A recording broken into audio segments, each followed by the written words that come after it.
तर महेश कोठारेंच्या भाजपा कौतुकामुळे वाद निर्माण झालेला आहे। तात्या विंचू तुम्हाला चावेल आणि गळाही दाबेल अशी टीका संजय राऊत यांनी महेश कोठारे यांच्यावर केली आहे। तात्या विंचू तुमचा विलन आहे, महेश कोठारे आमचा हिरो असं नवनाथ बन यांनी त्यानंतर म्हणत संजय राऊत यांच्यावर हल्लाबोल केला आहे।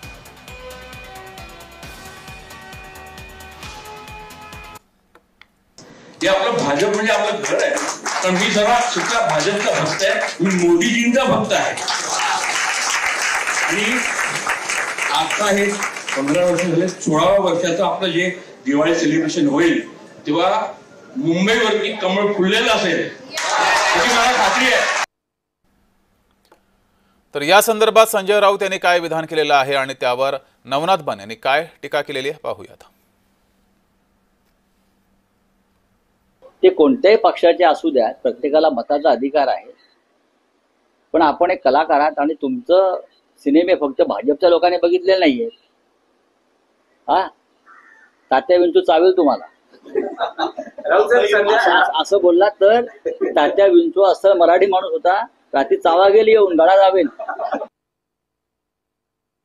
ज्येष्ठ अभिनेते महेश कोठारे यांनी काही भाजपची बाजू घेतली की संजय राऊत यांना लगेच मिरच्या झोंबल्या।